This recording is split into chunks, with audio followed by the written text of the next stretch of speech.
की जो सेठानी थी उस घर की, उनकी आवाज आई कि महाराज जी थोड़ा पीछे हट जाओ, आपके कारण दरवाजा नहीं खुल रहा। क्योंकि मैं दरवाजे पे ऐसे था। वो कहने लगे थोड़ा पीछे हटो, आपके कारण दरवाजा नहीं खुल पा रहा। तो मुझे बड़ा आश्चर्य हुआ। मैंने कहा मेरे कारण? तो मैं पीछे हटा तो उन्होंने ऊपर से रिमोट दबाया, दरवाजा खुल गया। मैं अंदर गया जैसे, और मन मेरा बड़ा वो हो गया कि भाई ये दरवाजा कैसा है, न कोई नौकर आया तो सेठानी आई, ये दरवाजा खुला कैसे? वह मन में एक शंका सी हो गई। मैंने जाते ही ये प्रश्न किया कि आप दरवाजा खोलने तो कोई नहीं गए, ये दरवाजा खुला कैसे? तो वो हंसने लग गई, कहने लगे महाराज जी ये रिमोट से दरवाजा खुलता, जब आप उसकी रेखा में थे, रेंज में थे, इसलिए खुल नहीं रहा था। रेंज से पीछे हुए तो दरवाजा खुल गया। तो मैंने आज से 32 साल पहले उस दरवाजे को देखा, बड़ा आश्चर्य हुआ।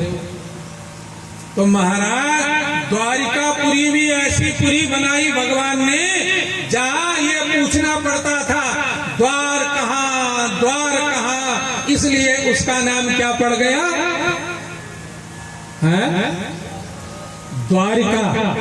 द्वार कहाँ, वो नाम ही द्वारिका पर, इसीलिए पड़ा उसका नाम द्वारिका। बोलो द्वारिकापुरी धाम की। सामान्य बातें पानी के अंदर बना दी। भगवान में तब भी लेश मात्र अहम नहीं। कोई अपने कर्तव्य का कि मेरे पास ऐसी सामर्थ्य है क्या? सामग्रियां 16,108 पटरानियों में विचरण करने वाले, उनके साथ गृहस्थ धर्म का निर्वहन करने वाले भगवान श्री कृष्ण, प्रत्येक पत्नी से 11 संतानें उत्पन्न करने वाले भगवान, जब पूरे यदुवंश का नाश हो गया उस समय भी वैसे ही प्रसन्न थे। जिनकी प्रसन्नता में लेश मात्र भी कमी नहीं आती, कितना बड़ा संकट होने पर भी सारा यदुवंश सामने नाश हो गया, लेकिन फिर भी भगवान की उस मुस्कुराहट में कोई कमी नहीं है। इसलिए जिसका किसी भी काल में भूत, भविष्य और वर्तमान, इन तीनों कालों से भी जो त्रिकालातीत सत्य है, जहां असत्य छू भी नहीं सकता, उसी का नाम सत्य है। वही परमात्मा सत्य है। सत्य माने, अब क्या लगाओगे आप? सत्य माने ओहो बरकड़ भी लिखाण पड़ल, अब लिखाण पड़ल। सत्य माने भगवान श्री कृष्ण, जिसमें कहीं लेश मात्र कुछ भी घटने बढ़ने वाला नहीं है, जिसके घटाव बढ़ाव में उसे किसी भी प्रकार का भ्रम नहीं है, अहमता ममता नहीं है, वही सत्य है। हम आप सत्य नहीं। हम जन्म से पहले थे, अपने जन्म से पहले हम थे, किसी को पता है? और अपने मरने के बाद रहेंगे, तो हम सत्य में नहीं, असत्य में।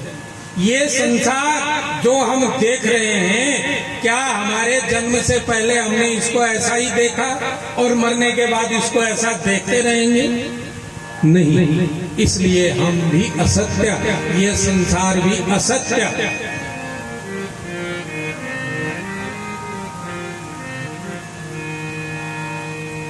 भगवान एकमात्र सत्य। तो पहला जो शब्द है सत्य, सत्य माने ईश्वर, श्री कृष्ण ही सत्य है। सत्य कहिए जो बिन से ना, जिसका कभी नाश नहीं होता, जिसके सामने सर्वस्व का नाश हो जाए, सर्वस्व नष्ट हो गया, लेकिन भगवान श्री कृष्ण का तो कहीं नाश नहीं है। वो जैसे थे वैसे ही रहे। 125 वर्ष की आयु में सिर का एक भी बाल सफेद नहीं था, रोएं सफेद नहीं थी, मुंह के अंदर के 32 दांतों में से एक भी दांत गिरा नहीं था। हमारी तरह, आप लोगों की तरह ऐनक नहीं लगाते थे। आंख कमजोर नहीं थी, कान कमजोर नहीं थे। भगवान के एक एक रोए में कोई भी कमी नहीं आई। तो जो त्रिकाल सत्य है उसी का नाम सत्य। सत्य माने भगवान श्री कृष्ण। और चित्त चैतन्य सकल घट चित्त चैतन्य सकल घट वही परमात्मा को चित्त रूप में हमारे तुम्हारे अंदर बसा हुआ प्यारो।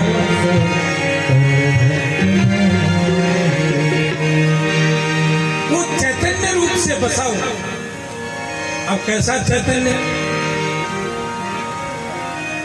जब तक इस शरीर की चेतनता है तब तक इस शरीर में से यदि कोई एक रोमा ऐसे पकड़ करके खींचता है तो क्या होता है?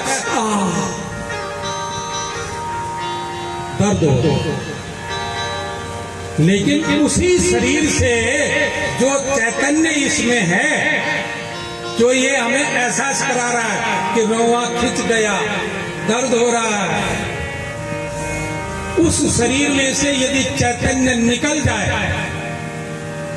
वो चैतन्य निकल जाए तो फिर इस शरीर में छुरा घोंको, बर्छी घोंको, भाला घोंको, इस शरीर का पोस्टमार्टम करो, सिर फाड़ो, पेट फाड़ो, उप नहीं होगा। शरीर तो वही है, लेकिन उसमें से गया क्या? चेतनता जाती है तभी तो मौत है। और चेतनता चली गई तो कोई बर्छी से मार रहा है, तलवार से काट रहा है, इसमें कहीं दर्द होता है? कहीं भी दर्द नहीं। कांटों में रख दो, अग्नि में रख दो, कोई दर्द ही नहीं है। तो चैतन्य रूप में भी वो परमात्मा ही आप हम सब चींटी से लेकर और ब्रह्मा तक समस्त जीव समुदाय में चैतन्य रूप से ओतप्रोत हुआ है। इसीलिए उस चैतन्य का हम उस चैतन्य को नमस्कार करते हैं। चित्त चैतन्य सकल घट माही, चित्त चैतन्य सकल घट माही। चेतनता उसी परमात्मा के द्वारा दी हुई है। आप हम क्या किसी को चैतन्यता दे सकते हैं? हम किसी एक दूसरे को अपने में से कोई चेतनता दे सकते हैं? तो कोशिश भी करते हैं लोग चैतन्यता देने की। लीवर ट्रांसप्लांट की लीवर का टुकड़ा दे दो, किडनी ट्रांसप्लांट की किडनी एक किडनी दे दो, लेकिन कितने दिन के लिए? अमर तो नहीं हो पा रहा। आंखें दे दो, कितने दिन के लिए? आजकल तो बहुत अच्छा सुंदर व्यवस्था चल चुकी है। किस चीज की? भारतवर्ष में एक व्यवस्था चल चुकी है और ठीक है, अच्छा है, अगर कोई कर रहा है करना भी चाहिए। जैसे रक्तदान किया जाता है,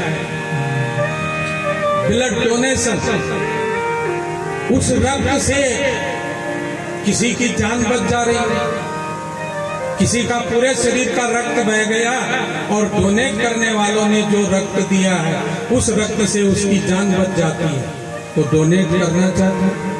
किसी की आंख से किसी की नजर चालू हो जाती है, देखने लग जाता है। आंख दूसरे की है, देखने वाला कोई दूसरा है, लेकिन देख तो इस संसार को ही देख रहा है। इसलिए ये अंग दान करने की प्रथा भारतवर्ष में प्रचलन में आई। अच्छा होना भी चाहिए। इसलिए अब कितने दिन के लिए यदि हमारी एक आंख देने से कोई ऐसा व्यक्ति मिल जाए कि जिसकी आंख ही न जाए, अब आंख तब नहीं जाएगी जब शरीर रहे, और जब शरीर ही छोड़ना पड़ता है तो आंख अपने आप नष्ट हो जाती है। क्या व्यवस्था है परमात्मा की?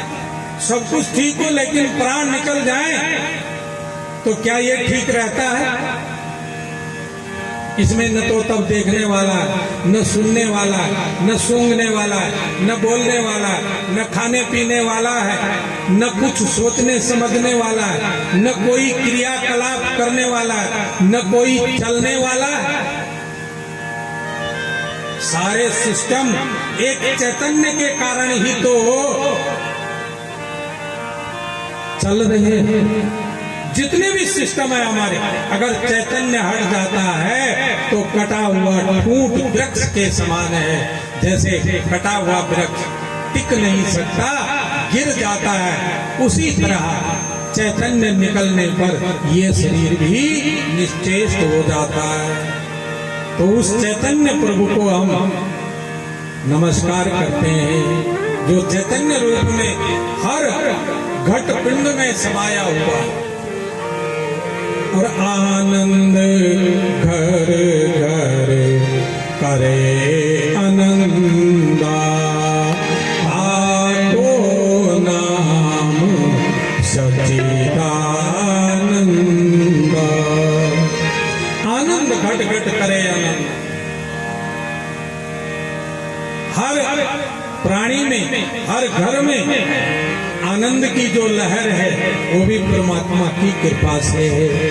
इसलिए उस सच्चिदानंद घन, आनंद घन, सत घन, चित्त घन, उनमें इनकी कोई कमी नहीं। घन माने जिसमें बहुत तरह से सत्य भरा हुआ है, जिसमें बहुत तरह से चित्त भरा हुआ है, चैतन्य भरा हुआ है, जिसमें बहुत तरह से आनंद भरा हुआ है, उस सच्चिदानंद ब्रह्म की हम उपासना करते हैं, या उस सच्चिदानंद भगवान को हम प्रणाम करते हैं। ये वर्णन आया क्यों करते हैं? सच्चिदानंद रूपाय विष्णुपत्यादि हेतवे। ये सच्चिदानंद ब्रह्म ही, सच्चिदानंद घन परमात्मा ही विश्व की उत्पत्ति, विश्वोत्पत्त्यादि हेतवे, विश्व की उत्पत्ति का, विश्व के पालन का और विश्व के संहार का एकमात्र कारण भगवान ही इस विश्व को प्रकट करते हैं। कुछ भी नहीं, भगवान शून्य रूप अथाह जल समुद्र में भगवान शेष पर लेटे हुए थे। उन्होंने संकल्प किया, एको अहम भविष्यामा, मैं एक हूं, अगर अनेक में प्रकट हो जाऊं तो बस मन से ये संकल्प हुआ। उनकी नाभि से कमल प्रकट हुआ, उस कमल में ब्रह्मा जी प्रकट हुए और ब्रह्मा जी ने फिर किस किस प्रकार की सृष्टियां की। उनमें सबसे जो कामयाब सृष्टि है वह ब्रह्मा जी की मैथुनी सृष्टि है, मनुष्य सृष्टि। स्त्री पुरुष के माध्यम से जो सृष्टि का संचार हुआ उसे मैथुनी सृष्टि कहते हैं। मन और शत्रुपा के माध्यम से हम मनुष्यों को भगवान ब्रह्मा जी ने उत्पन्न किया। एक भगवान ने संकल्प किया कि मैं एक हूं, अनेक हो जाऊं, तो उन्हीं की नाभि से कमल उत्पन्न हुआ। कमल में ब्रह्मा जी प्रकट हुए, ब्रह्मा जी ने तप किया, तप के माध्यम से सारी सृष्टि को समझा, सृष्टि की संरचना की। और जब सृष्टि में भी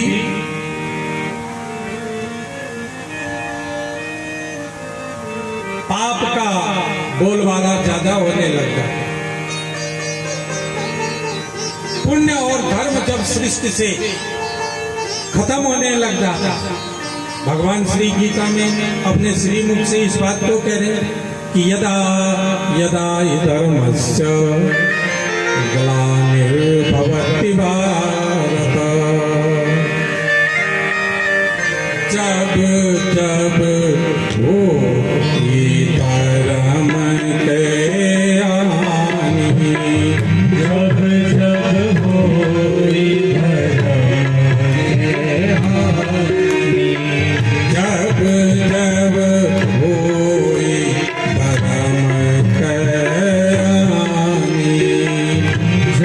जब होई धर्म के हानि, बाढ़ई असुर अधम अभिमानी, बाढ़ई असुर अधम अभिमानी, बाढ़ई असुर अधम अभिमानी, बाढ़ई असुर अधम अभिमानी।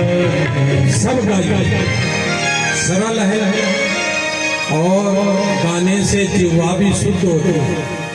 चित्त में भगवान निवास तो पहले ही किए हैं, पर हमें उनके दर्शन होने लग जाते हैं। चित्त में तो भगवान है, तभी ये शरीर चैतन्य है। प्रत्येक के शरीर में परमात्मा है, लेकिन दर्शन किसको होगा? जो उनको गाएगा, जो उनको जपेगा, जो उनको मानेगा, जो उनको मनाएगा। जब जब होई धर्म के हानि, जब जब होई धर्म के हानि, जब जब होई धर्म के हानि, जब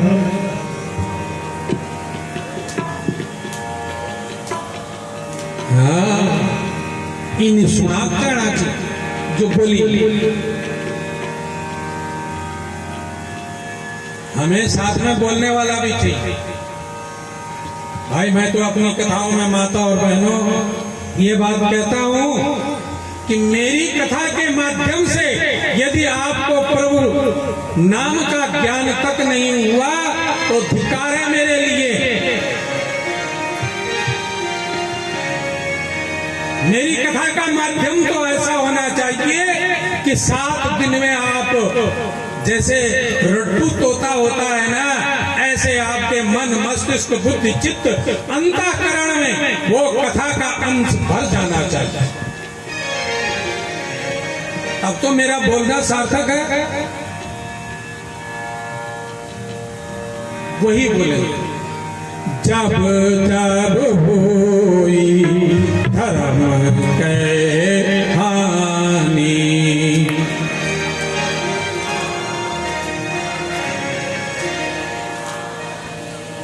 जब जब होई धर्म के हानि,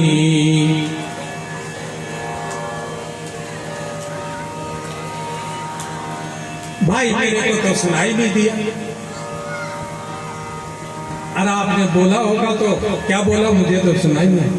जरा जोर से जब जब होई धर्म के हानि,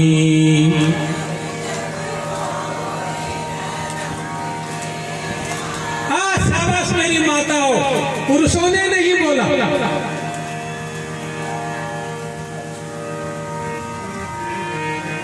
सब चीज में आप ही पहला नंबर जा रहे हैं।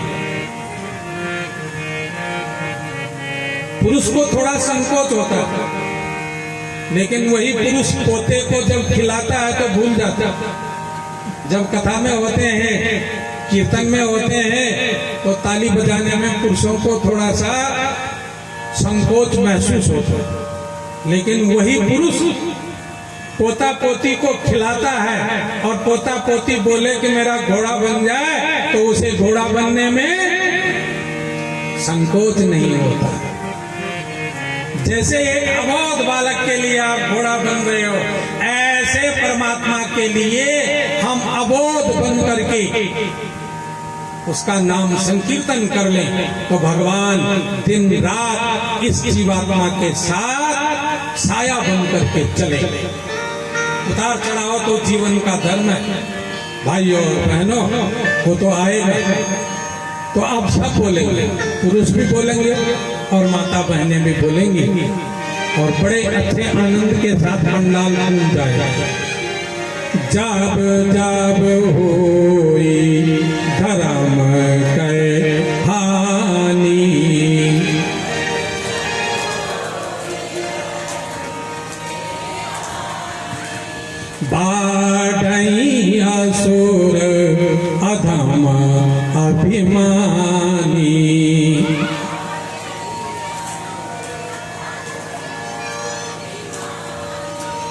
बोल तो पुरुष भी रहे हैं, और मैं जानबूझ करके आपकी बड़ाई कर रहा हूँ। आप आगे आगे बैठे हो तो आगे वालों का बोला हुआ सुनाई देता है, पीछे वाले बोल तो रहे पर उनका बोला हुआ सुनाई नहीं दे रहा है। वो आपके साथ में बोल रहे हैं, ऐसा नहीं। जब जब होई धर्म के हानि, जब जब होई धर्म के हानि, आढ़ई असुर अधमा अभिमानी, बाढ़ई असुर अधम अभिमानी, तब तब प्रभु धरी मनुज शरीरा, तब तब प्रभु धरे मनुज शरीरा, हरहि कृपा निधि सज्जन पीरा, हरहि कृपा निधि सज्जन पीरा, हरहि कृपा निधि सज्जन पीरा। हरहि कृपा निधि सज्जन पीरा। जब जब पृथ्वी में अभिमानी, स्वार्थी, असुरपना जिनके अंदर हो, राक्षसी वृत्तियां जिनकी हो, ऐसे जीवों का जब जब बाहुल्य होता है तो भगवान किसी न किसी रूप में प्रकट होते हैं। तब जब प्रभु धरी मनुज शरीरा, हरहि कृपा निधि सज्जन पीरा। भगवान संत के लिए, गौ के लिए, ब्राह्मण के लिए, एक अबला के लिए, असहाय स्त्री के लिए, मां पृथ्वी के लिए, भगवत भक्तों के लिए, इन्हीं के लिए तो अवतार ग्रहण करते हैं। इन पर जब जब भीड़ पड़ी तब तब भगवान प्रकट हुए। इन्होंने ही भगवान को प्रकट किया। भगवान एक अहम भविष्यामा का संकल्प कर लेते हैं तो एक से बहुत हो जाते हैं। ये विश्वोत्पत्त्यादि ये तभी, अब उसमें भी 3 रूपों में विभक्त होना पड़ा भगवान को। एक रूप से संसार को प्रकट किया ब्रह्मा बन करके। ये क्या हो गए? जनरेटर जो प्रकट करता है ना, जहां से ये सारी पावर आ रही है वो कहां से आ रही है? आपके पंखे चल रहे हैं, आपके माइक चल रहे हैं, ये सारी व्यवस्था चल रही है तो ये कहां से हो रहा है? जनरेटर से हो रहा है ना। बिजली आ रही है तो कहीं जनरेटर पावर हाउस से आ रही है, पावर हाउस में भी जनरेटर चलता है तभी वो व्यवस्था आगे को पहुंचा सकता है। तो ब्रह्मा जनरेटर है, प्रकट कर रहा है, लेकिन प्रकट करने के बाद उसको क्या चाहिए? ऑपरेटर। अब ऑपरेटर की जहां बात आएगी तो अब बिजली तो यहां तक आ गई, अब ऑपरेटर नहीं है तो पंखे को कैसे बिजली देनी है, माइक वालों को कैसे देनी है, इन साउंड वालों को कैसे देनी है, ये सारा उसके लिए फिर ऑपरेटर की आवश्यकता है। ऑपरेटर कौन है? भगवान ब्रह्मा जी ने तो प्रकट कर दिए, बहुत कुछ बना दिया, उनके लिए जगह भी नहीं है। अब ब्रह्मा जी के बस में नहीं है कि वो जगह कहीं ढूंढ सके, तो भगवान विष्णु ही पालन करता बनते हैं। वे पालकार हैं, ऑपरेटर, पालन पोषण करते। और जब व्यवस्था बिगड़ने लग जाती है, चरमराने लग जाती है, तो वही डिस्ट्रॉयर हो जाते हैं भगवान शंकर के रूप में, प्रलयंकर बन जाते हैं, भयंकर बन जाते हैं और सृष्टि का नाश कर देते हैं।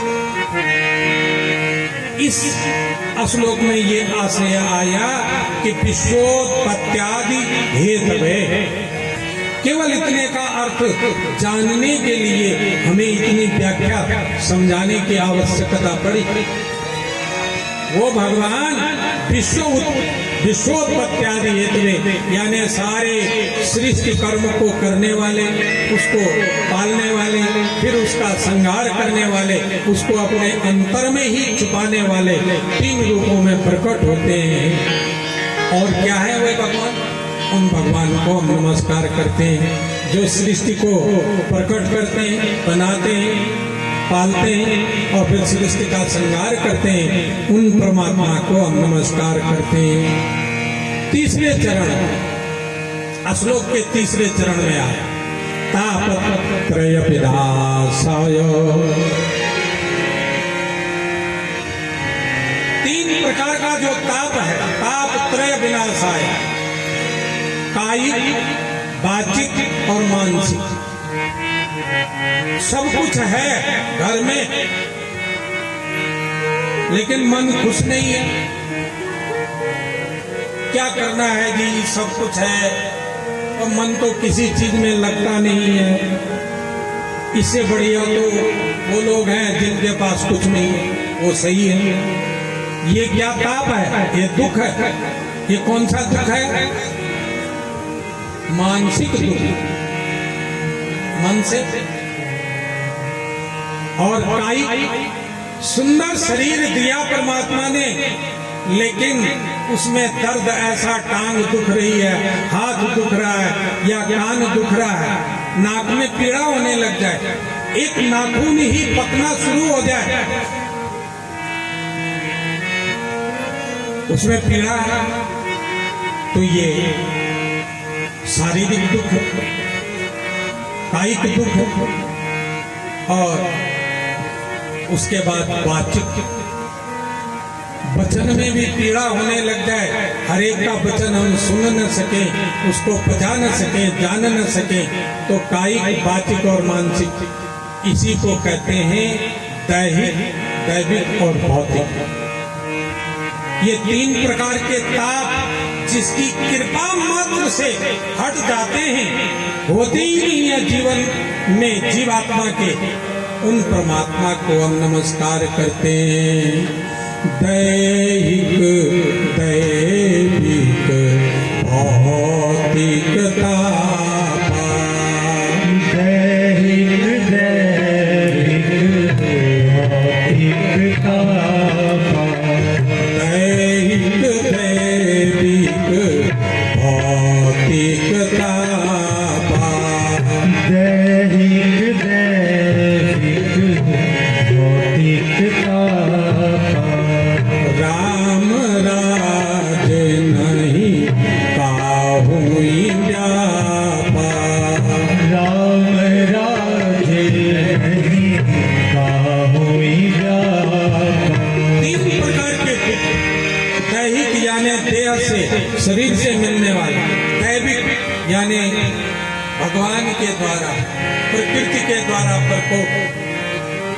समुद्र में लहरें उठी, तूफान बन गया, ऐसा तूफान बन गया कि पानी पानी भी कर दिया, पेड़ पौधे भी उखाड़ दिए, घर भी गिरा दिए। जरा सा भगवान ने एक रोआ अपना खींचने की कोशिश की तो प्रलय, भूकंप आ जाता है।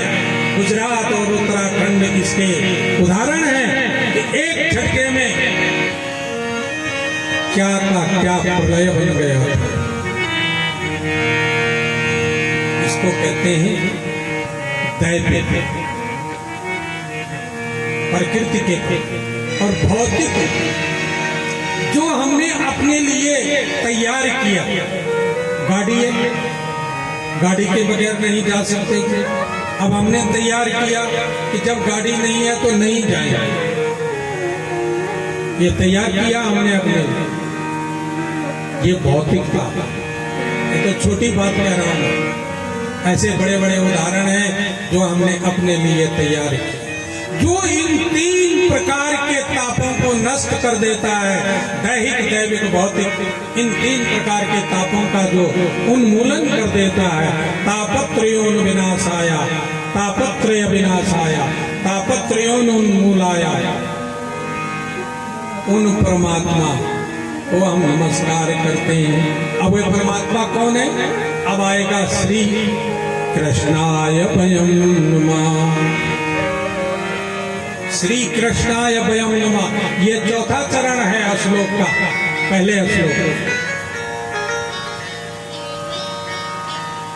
कि उन्हीं परमात्मा श्री हरि नारायण राधा माधव श्री राधा कृष्ण के चरणारविंद में हम नमस्कार करते हैं। बोलो राधा कृष्ण भगवान की।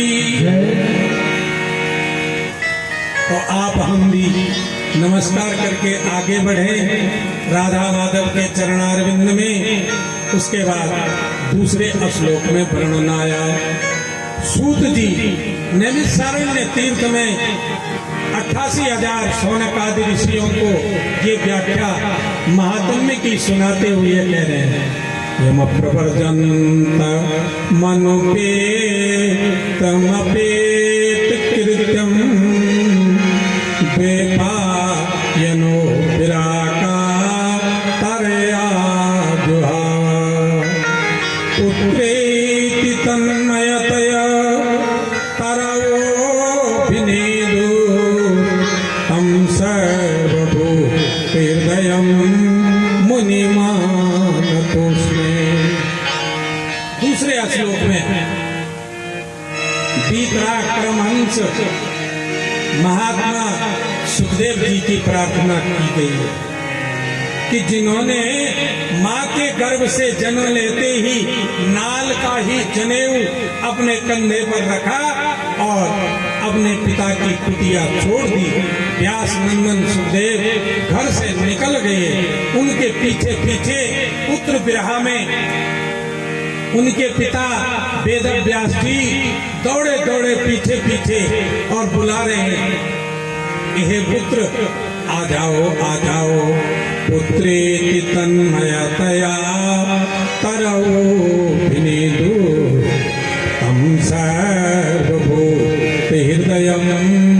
मुनिमानतोऽस्मि। व्यास जी बुला ही रहे थे और सुखदेव जी जा ही रहे हैं। कितना बड़ी विचित्र व्यवस्था है। पिता कातर होकर के व्याकुल होकर के कि बेटा पैदा हुआ, बुढ़ापे की संतान, और वो भी घर छोड़ करके चला गया बिना कुछ बोले। बुला रहे, आवाजें मार। बद्रीनाथ में तो आवाज सुखदेव जी की तरफ से नहीं। अब पेड़ पौधे कह रहे हैं, पुत्रेति तन्मयतया तरवोऽभिनेदु। तरवः, जिनकी तरफ से जो इतने तन्मय है परमात्मा में कि उनकी तरफ से तरवा यानी पेड़ पौधे जवाब दे रहे हैं, कौन किसका पिता, कौन किसका बेटा। न कोई पिता न कोई पुत्र।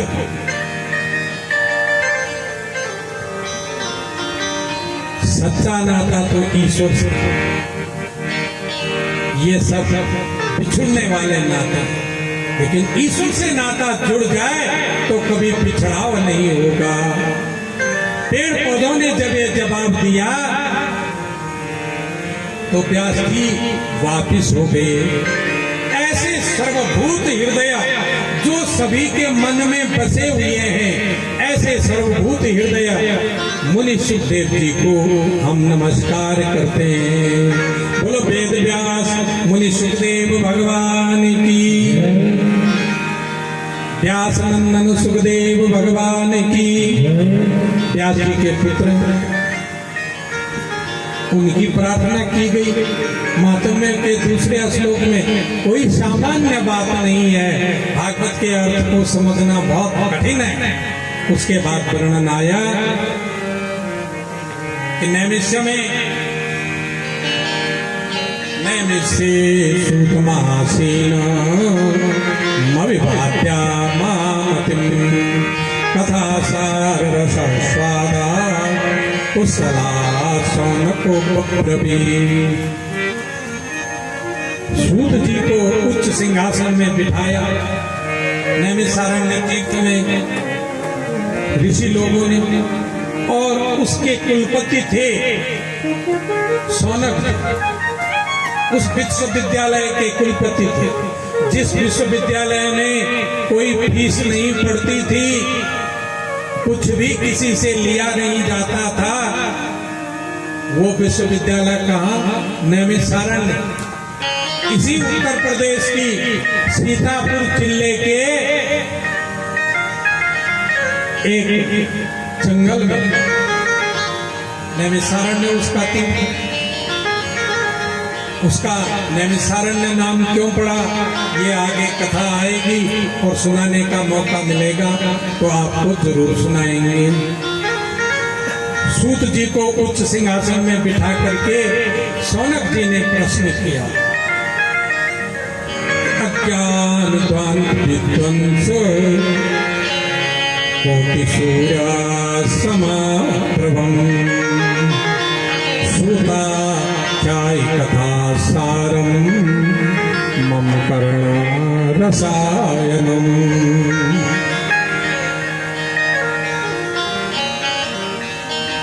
हे सूत जी, आप अज्ञान ध्वांत विध्वंसा, अज्ञान का नाश करने के लिए आप कैसे हैं? जैसे करोड़ों सूर्य का प्रकाश अंधकार का नाश कर देता है, आप ऐसे ही हृदयाकाश में भरे हुए अज्ञान रूपी अंधकार को अपने वचन रूपी प्रकाश से हटा देते।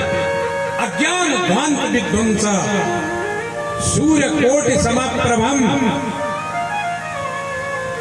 आप करोड़ों सूर्य के समान तेजस्वी हैं, प्रखर हैं, बोलने में विद्वान है, पुराणों के ज्ञाता है, तो आप क्या कहिए? सूता ख्याय कथा सारम मम करुण रसायनम। हे सूती, ऐसा रसायन हमारे को दो जो हमारे कानों को अच्छा लगे। ये रसायन है, भक्ति रसायन, ज्ञान रसायन, वैराग्य रसायन। लेकिन ये कब अच्छा है? जब कानों को अच्छा लगने लग जाए। हमारे कानों को जो अच्छा लगे, क्यों लगे? कि भक्ति ज्ञान विरागाश्च, भक्ति ज्ञान विरागापो विवेको वर्धते मान माया मोह निरसश्च वैष्णवे क्रियते कथम। कि हमारे कानों को अच्छा लगे, जिससे भक्ति बढ़े, ज्ञान बढ़े, और विराग आपको विवेको वर्धते महान। ऐसा ज्ञान, ऐसा विवेक जिससे वैराग्य की प्राप्ति हो, वो बढ़े, और क्या हो? माया मोह निरासश्च वैष्णवे क्रियते कथम। इस मोह माया से जो वैष्णव जन हैं, वो कैसे पार पाते हैं, ये आप हमें समझाइए। कि कैसे महान भक्ति बढ़ती है, ये प्रश्न पूछा गया। कि भक्ति की प्राप्ति किससे हो, भक्ति प्राप्त करके क्या करना है, ये पहला प्रश्न। 6 प्रश्न है यहाँ। दूसरा प्रश्न है कि माया मोह निरासश्च वैष्णवे क्रियते कथम। कि वैष्णव जन जिस प्रकार से माया मोह से उपलब्ध होते हैं, उस क्लेश को काट लेते हैं, उस माया मोह से हट जाते हैं, वह उपाय आप बतलाइए। और इह घोरे कलो प्राप्ते जीवस्था सुरतो गता। इस कलिकाल में लोग आसुरी संपदा को जोड़ने में तत्पर हैं। आसुरी भाव बना हुआ आजकल लोगों के अंदर एक बहुत बड़ी विडंबना वाली बातें। पैसे के लिए मनुष्य इतना आतुर हो गया कि वो पैसा उसके भी काम नहीं आया। काम किसके आता? जो उसको सन्मार्ग में लगाता।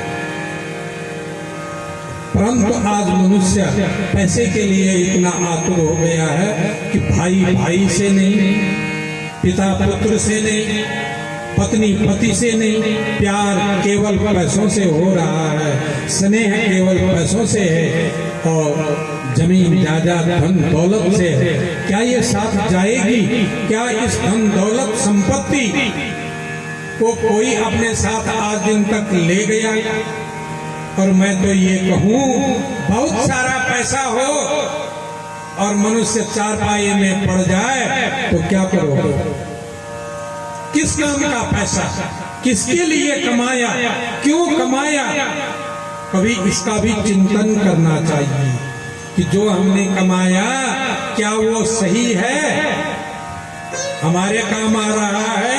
अगर काम आ रहा है तो आपने सही कमाया, और काम नहीं आया तो फिर आगे वालों के भी काम नहीं आएगा। इसलिए धन की गति प्रथम दान, पहली गति है दान, दूसरी गति है उपभोग, और तीसरी गति है नाश। धन की तीन ही गतियां होती हैं। पहला तो उसको दान करो, अच्छे कर्मों में खर्च करो। दूसरी गति है कि दान नहीं कर सकते हो तो अपने उपभोग में उसको लाओ, अपने उपयोग में लाओ, अपने लिए व्यवस्था करो। ये दूसरी गति है। अब इन दो में भी आपने खर्च नहीं किया तो तीसरी गति है नाश। वो नाश का रास्ता अपने आप ढूंढ लेता है।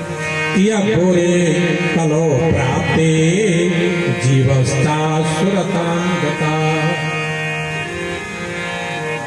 आसुरी भाव इस कलिकाल में जीवों का हो गया है, उससे कैसे जीव मुक्त हो सकते हैं? और क्लेशा क्लांतस्य तत्सेवा शोधने किम परायणम। कि हे सूत जी, ये भी बतलाइए कि जो क्लेश क्लांतस्य तत्सेवा शोधने किम परायणम। सभी दुखी हैं, सुखी कोई नहीं है। बाहर से हंसी सबकी एक जैसे हो सकती है, लेकिन अंदर से दुख भी एक ही जैसा। सुखी कोई क्लेशों से इतनी घिरे हुए, इन क्लेशों से कैसे छुटकारा मिल सकता है? ये चौथा प्रश्न। और पांचवा प्रश्न है कि श्रेयसां यद् भवश्रेय पावनानां च पावनम्। श्रेय कहते हैं मुक्ति के लिए। मुक्ति को भी जो मुक्त कर दे, वह कौन सा साधन है जो मुक्ति को भी मुक्त कर देता है? और छठा प्रश्न है कि कृष्ण प्राप्ति कर सस्व साधनम तत्पदात्मा। ऐसा साधन आप बतलाइए जो शाश्वत परमात्मा की प्राप्ति करा दे, उस शाश्वत परमात्मा तक मिला दे, पहुंचा दे। आप ऐसा साधन बतलाइए। ये 6 प्रश्न जब सौनक जी ने 88,000 ऋषियों की तरफ से किए, सौनक जी के पास जो 88,000 ऋषि रहते थे, वहां एक शर्त थी, वहां गृहस्थी ऋषि नहीं रहता। ये सब ब्रह्मचारी थे, बाल ब्रह्मचारी। इन्होंने अपने जीवन का ब्रह्मचर्य व्रत धारण किया था। ये 88,000 जो ऋषि थे, ये सामान्य ऋषि नहीं, असामान्य ऋषि थे। इनकी कथा आती है कि ये सब प्रयागराज से चल करके आए, और उस पर मैं नहीं जाऊंगा, कथा बढ़ जाएगी। भागवत का महात्म्य भी मेरे लिए पूरा करना कठिन हो जाएगा। इसलिए बड़ी रौनक और रोचक कथा है, ज्ञानियों की कथा है, लेकिन समयाभाव के कारण उनका केवल हम स्मरण ही कर रहे हैं। उसके बाद जब ये प्रश्न कर लीजिए 6 के 6, तो सूत जी कह रहे हैं कि प्रीत सौनक चित्ते ते यजो पक्षी विचार जो, प्रीति सौनक चित्ते ते यतो पश्चिमी विचार जो, सर्व सिद्धांत निष्पन्नम संसार भयनाशनम। हे सौनक जी, आप अज्ञानी जैसा प्रश्न आपने कर दिए, लेकिन आप अज्ञानी नहीं है। प्रीति ही सौनक चित्ते थे यतो वचन विचार्य च। ये मुझे पता है कि आप जो अज्ञानियों की तरह प्रश्न कर रहे हैं, आप कोई अज्ञानी मुनि थोड़ी, आप परम ज्ञानवान, परम निष्णांत, वैराग्यवान, भक्तिवान मुनि है, ऋषि है। आपने जो प्रश्न किया, ये आपके मन में परमात्मा के प्रति अगाध स्नेह प्रेम है, परमात्मा के प्रति आपका समर्पण है। और जब परमात्मा के प्रति श्रोता का समर्पण होता है, तो वक्ता अपने आप उन बातों को बोल जाता है जो कहीं बोलने लायक नहीं होती है। सामान्य श्रोताओं को जो कभी सुनने को नहीं मिलती, ऐसी बातें वक्ता के मुंह से अपने आप निकल जाती हैं। श्रोता यदि भगवत प्रेमी मिल जाए, तो वक्ता अपने आप उस भगवत प्रेम को, भगवान और भक्त के प्रेम को एक तारतम्य से जोड़ लेता है। मेरी मन की धारा मोड़े, मुझे कोई संग मिले। मेरे मन की धारा मोड़े, मुझे कोई संग मिले। मेरे मन की धारा मोड़े, मुझे कोई संग मिले। मेरे मन की धारा मोड़े, मुझे कोई संग मिले। मेरा तार प्रभु से जोड़े, ऐसा कोई संत मिले। मेरा तार प्रभु से जोड़े, ऐसा कोई संत मिले। मन का तार प्रभु से जोड़े, ऐसा कोई संत मिले। मन का तार प्रभु से जोड़े, ऐसा कोई संत मिले। नाम ना करो ऐसा कि आपको मिले कोई ऐसा जो आपके मन के तारों को भगवान के साथ जोड़ दे, और जो जोड़ देगा फिर वहां से मन कभी नहीं हटेगा। कोई ऐसा मिले संत, कोई ऐसा मिले ज्ञानी पुरुष जो मन के तारों को परमात्मा से जोड़ दे। ये कथा है भागवत के महात्म्य में वर्णन।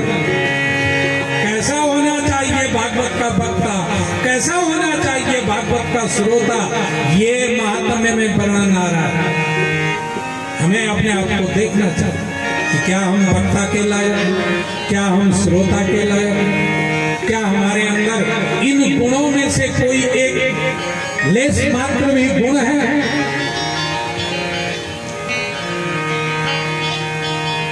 ऐसी व्यवस्था कोई हमारे जीवन में मिल जाए तो भगवान से तार जुड़ जाते हैं, और जिसके तार परमात्मा से जुड़ जाते हैं उसके हृदय में हमेशा प्रकाश ही प्रकाश रहता है। भक्ति का प्रकाश, ज्ञान का प्रकाश, वैराग्य का प्रकाश, सेवा भाव का प्रकाश, गौ सेवा का प्रकाश, समाज सेवा का प्रकाश, वो तो प्रकाशित और प्रफुल्लित रहता है। उसको देख करके अन्य जन, अन्य प्राणी भी प्रकाशित और प्रफुल्लित होते रहते। यह है भागवत का वास्तविक सिद्धांत।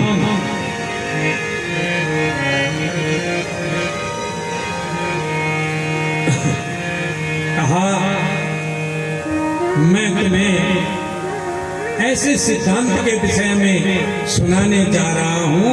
यह तो वचन विचार था, मैंने विचार कर लिया इस बात का, उसी को सुना रहा हूं। क्या? सर्व सिद्धांत निष्पन्नम संसार भयनाशनम। जो सारे सिद्धांतों का निष्पन्न किया गया, सारे सिद्धांतों को क्या किया गया है? निष्पन्न कहते हैं माता और बहनों, निचोड़ने के लिए। सारे सिद्धांतों को जैसे एक कपड़े में पहले डाला गया और फिर उस कपड़े को बिल्कुल निचोड़ा गया, सूखा कर दिया, तो वो सारे सिद्धांत एक रस के माध्यम से टपक गए।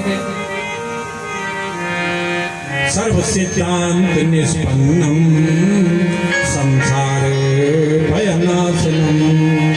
वो सारे सिद्धांतों का निचोड़ा हुआ जो सार तत्व है वह श्रीमद् भागवत महापुराण है, जो संसार भय को नाश कर देता है। उसी को मैं तुम्हें सुना रहा हूं। हे ऋषिश्वरों, जब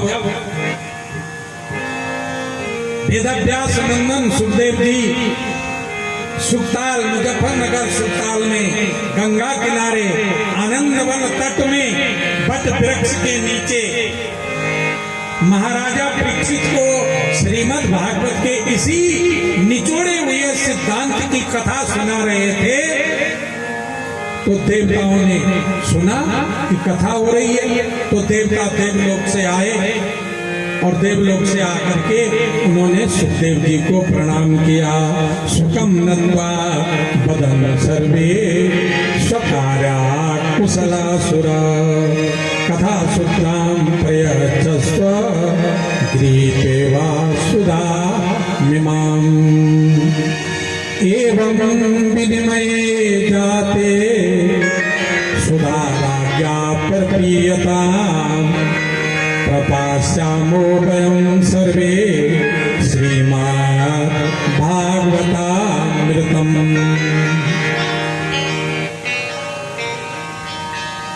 देवलोक से देवता आए, खाली नहीं आए, कथा में खाली नहीं जाना चाहता। कथा में गुरु के घर, स्नेही जन के घर कभी खाली नहीं जाना।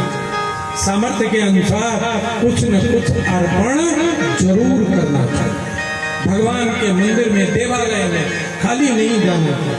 कुछ भी ना हो तब पत्रम पुष्पम फलम तोयम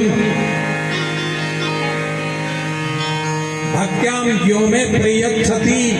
भगवान कह रहे पत्र पुष्प फल जल जो कुछ भी हो बन पड़े, वो भक्ति भाव से जो अर्पण करता है उसकी सब मनोकामनाएं भगवान कहते हैं मैं पूरा करता हूँ।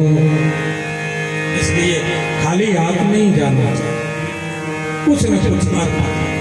और मैं तो ये कहूँ कुछ मत अर्पण करो, अपने अज्ञान का अर्पण करो भगवान के चरणारविंद में, अपने मोह का अर्पण करो, अपने काम का अर्पण करो, अपने क्रोध का अर्पण करो, अपने लोभ का अर्पण करो, अपनी मत्सरता का अर्पण करो, अपनी निर्दयता का अर्पण करो, अपने आलस्य प्रमाद का अर्पण करो। ये भगवान के चरणारविंद में अर्पण कर दोगे तो मन निर्लेप हो जाएगा, निष्कपट, बिल्कुल निष्कंचन, कहीं कोई लेस मात्र भी उसमें धग्गा धब्बा दाग ये नहीं रहे। और जब निर्मल मन बन जाएगा तो भगवान निर्मल मना को ही पसंद करते हैं, उसी को अपने हृदय से लगा देते हैं जिसका मन निर्मल होता है। माता और बहनों, सुखदेव जी कथा सुना रहे थे, राजा परीक्षित, तो देवलोक से देवता आए, तो वो क्या लाए साथ में? कथा सुधाम प्रयच्छस्व गृहीत्वा सुधाम इमाम। वो अमृत का कलश भर के लाए और आकर के उन्होंने सुखदेव जी को प्रणाम किया और कहा कि महाराज, हे बीतहंस परमराग महात्मा सुखदेव जी, हम आपको प्रणाम करते हैं। देखो, आप महाराज परीक्षित को कथा सुना रहे हैं। ये अमृत हम देवलोक से लाए, इसको महाराजा परीक्षित को पिला दीजिए, वो अमर अजर हो जाएंगे।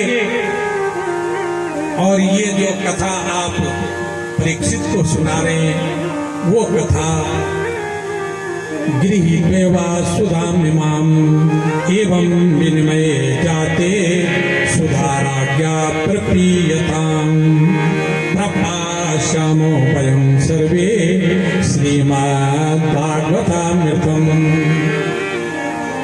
कि ये अमृत आप महाराज परीक्षित को पिला दीजिए। क्या होगा अमृत? पूछा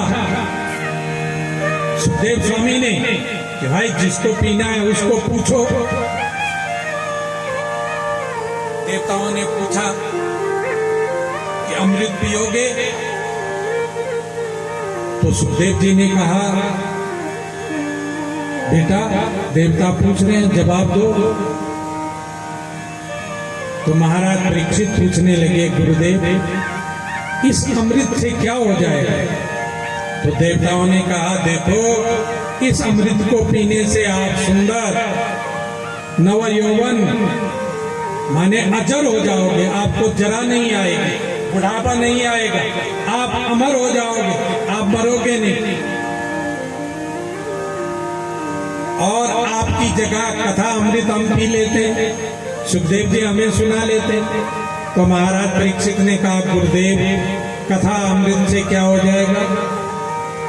कहा, बेटा, कथा अमृत का पान करने से अजरता, अमरता और निर्भयता हो जाती है। देवलोक का अमृत आपको अजर बना सकता है, अमर बना सकता है, लेकिन निर्भय नहीं बना सकता।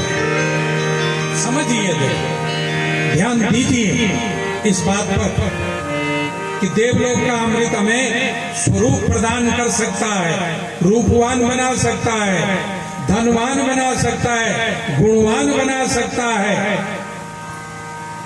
और अमर कर सकता है, मरने नहीं देगा, लेकिन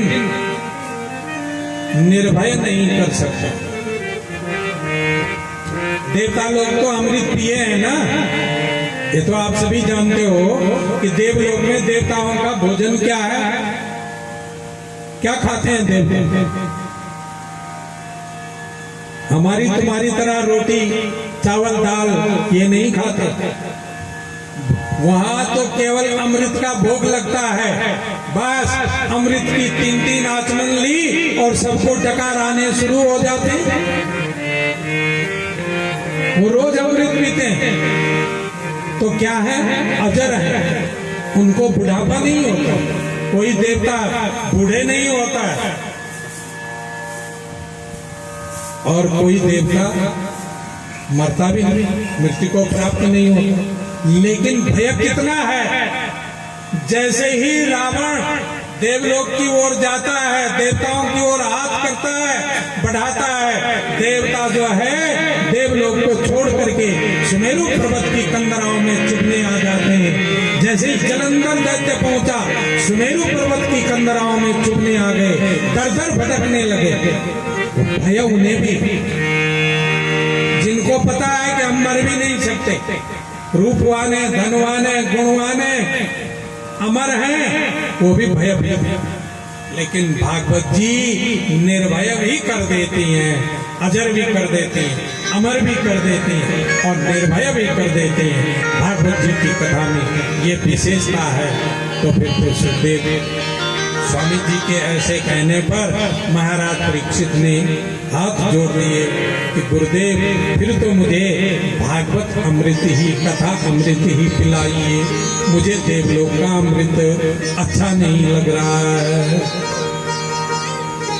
अब सुखदेव स्वामी ने कहा देवताओं से कि देखो देवताओं, जिसको पीना था वो तो पीने के लिए तैयार नहीं हो रहा अमृत। आप अपना ये देवलोक का अमृत वापस ले जाओ। और देवताओं को कथा भी नहीं सुनाई।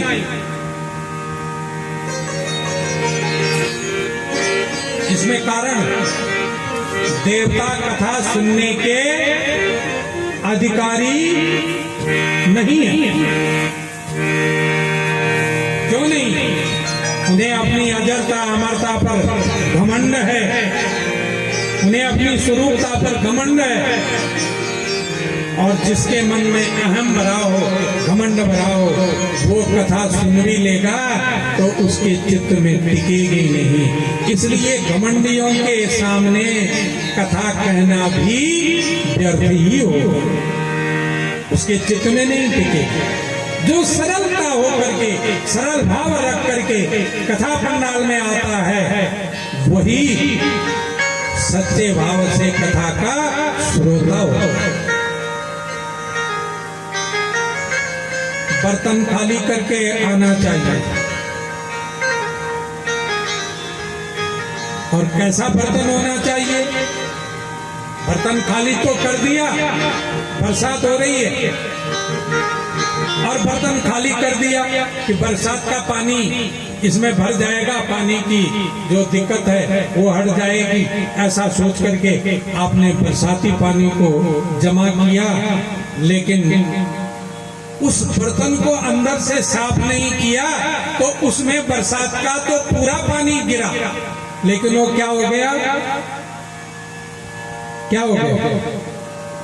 गंदा हो गया ना, क्योंकि अंदर तो मैल जमी थी बर्तन में, तो बर्तन में पानी गिरा, वो मटमैला हो गया, मैला हो गया, पीने के काबिल। इसलिए साफ भी होना चाहिए बर्तन, बर्तन खाली भी हो और साफ भी हो। अब आपके पास बर्तन भी है, साफ भी है, लेकिन आपने उसको उल्टा करके रख दिया, बारिश तो हुई, उसके ऊपर गिरी भी, लेकिन टिकेगी नहीं। इसी तरह आप अपने इस हृदय मन चित्त रूपी बर्तन को सुंदर साफ करके आइए, खाली करके आइए, और इसको सीधा सुलटा करके आइए। इसको औंधा मत करो, उल्टा। अरे हमने तो कई बार सुन ली, क्या सुननी है, भागवत तो होते रहते हैं, ऐसे तो न मालूम कितने भागवत होते हैं, कॉलोनी में तो होते ही रहते। ये भावना मत रखो। हमने कहा जितनी बार सुनोगे उतनी बार नया नहीं मिला तो जो मर्जी बोलो। इसलिए देवताओं को भी वो कथा अमृत नहीं दिया। देवता देवलोक को चले गए। जब देवता देवलोक को चले गए तो सूत जी कहने लगे कि हे ऋषिश्वरों, 7 दिन की कथा सुखदेव स्वामी ने महाराज परीक्षित को सुनाई और 7 दिन में उनकी मुक्ति हो गई। उनकी मुक्ति की खबर देव ऋषि नारद जी देवलोक में ले गए, ब्रह्मलोक में पहुंच गए। ब्रह्मा जी ने जब ये खबर सुनी तो उन्हें बड़ा आश्चर्य हुआ कि भागवत की कथा में इतना बड़ा चमत्कार कि 7 दिन कथा सुन ली और जीवात्मा मुक्त हो गया, परमात्मा में मिल गया। उन्होंने एक तरफ भागवत की कथा के साधन और एक तरफ अन्य साधन, सारे जप तप तीर्थ व्रत नियम धर्म सब एक तराजू में तराजू लगा दिया ब्रह्मलोक में। एक तराजू में भागवत जी की कथा, एक तराजू में सारे साधन। वो सारे साधन हल्के पड़ गए।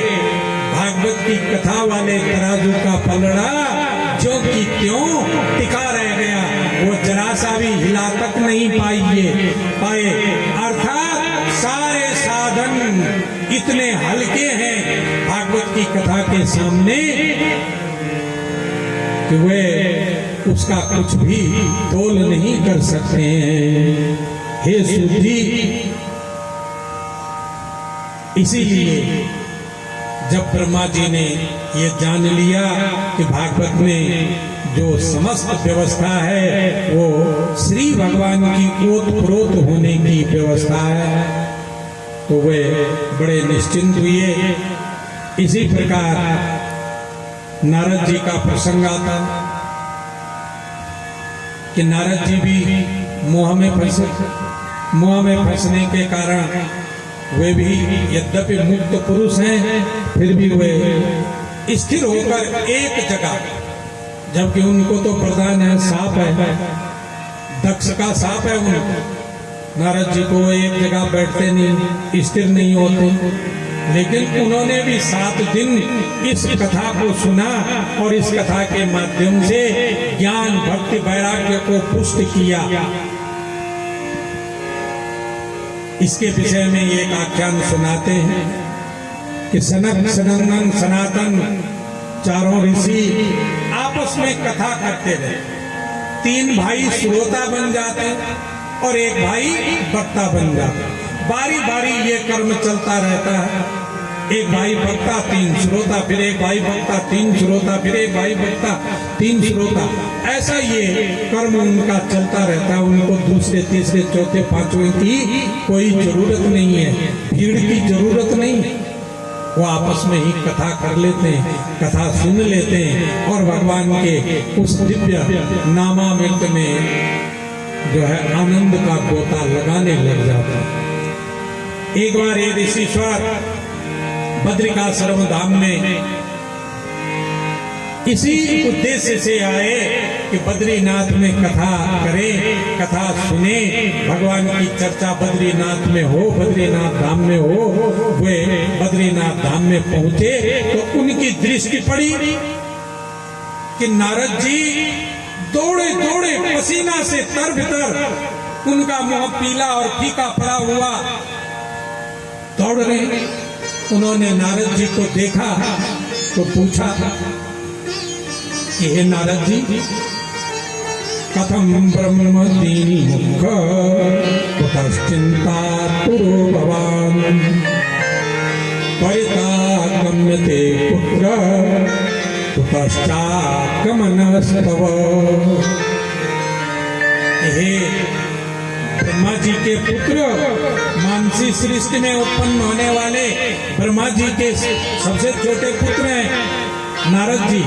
10 मुनियों में 10वें नंबर पर ब्रह्मा जी की गोद से पैदा हुआ। बड़ी विचित्र कथाएं, अंगूठे से पैदा कर दिए, खाल से पैदा कर दिए, आंखों से पैदा कर दिए, कान से पैदा कर दिए और बाप ने ही पैदा कर दिए, मां की जरूरत नहीं पड़ी। होगा सृष्टि में कोई ऐसा धर्म, ऐसा कोई ग्रंथ होगा, और हम उदाहरण सहित समझा सकते हैं कि ये क्या ताकत है, विश्व को ऐसी शिक्षा देने की क्या ताकत रही है, क्या बल है कि ब्रह्मा जी ने अपनी तपस्या के बल से 10 ऋषियों को, मरीचि को अपने हृदय से उत्पन्न किया, अत्रि को अपनी आंखों से उत्पन्न किया, अंगूठे से दक्ष को उत्पन्न किया, गोद से नारद जी को उत्पन्न किया। ऐसे 10 ऋषियों की उत्पत्ति उन्होंने मन में जो विचार आया उसी अंग से पैदा कर दिया। बोलिए क्या ताकत है ये।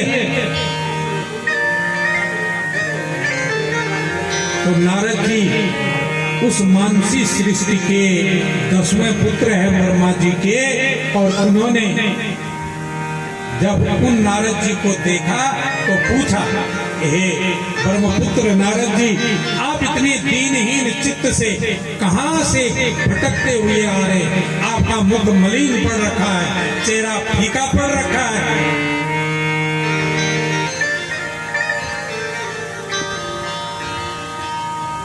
चेहरा फक और हृदय धक धक। आप ऐसे सोच में क्यों पड़े हो? तो कहां से आ रहे हो, कहां जा रहे हो? इतनी जल्दी जल्दी कहाँ से आ रहे हो, कहाँ दौड़े दौड़े जा रहे हो, ये आप हमें बतलाइए। तो नारद जी कहने लगे क्या हम तू पृथ्वी या तो ज्ञापा सर्वोत्तमामिति पुष्करम च प्रयागम च काशीं गोदावरीं तथा। कि मैं इस पृथ्वी मंडल को सबसे बड़ा तीर्थ समझता हूं। तीर्थ है अभी जब प्रसंग भूमिका का था तो पूर्ण रूप से उसमें मैं आपको ले नहीं जा सका। 83,99,999 योनियां और भी रहती, लेकिन इस पृथ्वी का नाम किसी प्राणी के नाम से नहीं है। किसके नाम से है? धन्यवाद। किसको क्या बोलते हैं? पृथ्वी लोग बोलते हैं ना, भूलोग बोलते हैं, पृथ्वी लोग बोलते हैं, और क्या बोलते हैं? क्या बोलते हैं? मृत्यु लोग भी बोलते हैं। ये बोल रही है, बहुत अच्छी बात है। इसमें जो पैदा होता है वो मर जाता है, लेकिन इसके अलावा भी कुछ बोलते हैं। क्या बोलते हैं?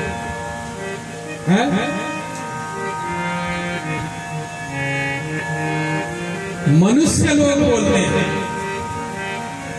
क्यों बोलते हैं भाई?